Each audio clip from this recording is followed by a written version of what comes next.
these circumstances. In fact, it reminds me, someone said, if you're not into something, you're going through something, or you're coming out of something. So it's those three parts that you're always going to be in life. You are stronger than your circumstances.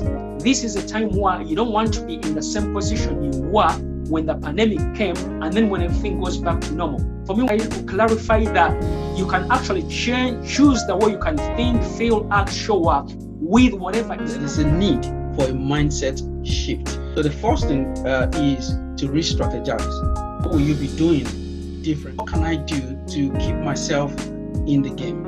You need to know what exactly is your vision. You need to write it down. Write a vision down.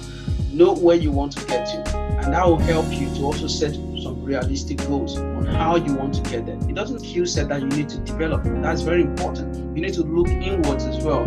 What are your gifts that you feel? What are things that you have passion for? What are things you do that you barely get tired when you do these things?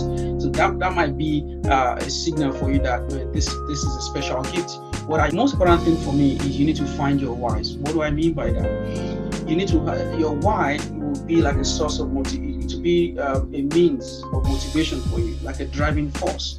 So whatever you're involved in, you need to find someone who's already doing what you're doing, who can guide you to say, okay, this is the best way to go. This is how you need to navigate. And they're not going to make decisions for you, but at least they can guide you to, just to prefer, give you suggestions on how you can really get started and then keep going as well. But don't give up. Don't give up on your goals. Don't give up on your dreams. It's going to definitely happen. For you to have the mind to think about, to even think about it and to say, this is what I want to do, is possible. That's why you have the capacity to even think about it. Simple steps, one brick at a time, one day at a time. Don't try to take too much in one day. Try and start small.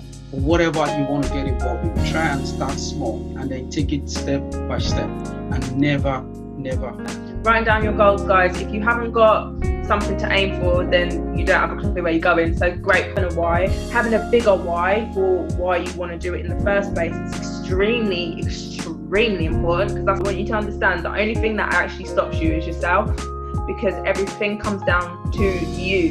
But it comes down to your mindset and how strong and connected you can get your emotions and your mind to connect to one another. So you say you can or you say you can't, you're 100% correct. You're already setting yourself up in your mind to tell yourself that you can or cannot do something. Well, every single one of us has been a child. We have probably done this at some point. But when your parents ask you, can you just go in the kitchen and get me some salt from the kitchen? And you're like, but I don't know where the salt is. And it's like, it's in the cupboard, just look in the cupboard. You go to the cupboard and then you look in the cupboard and you're like, I can't find it. And then your mum comes and then opens the cupboard, like it's right there, you're staring straight at it. So I'm sure a lot of you are laughing because I see Femi smiling at there and Gab. They've set the tone. They've already told themselves they can't find it. So how are you going to go and look for it? Your brain is such an amazing machine. It actually filters out the stuff that you decide that you do not want to be conscious of. So once you've told yourself you do not want this, and your brain, your subconscious can't tell if you're joking, if you're saying it in jest, if you're being sarcastic, your subconscious can't tell those things.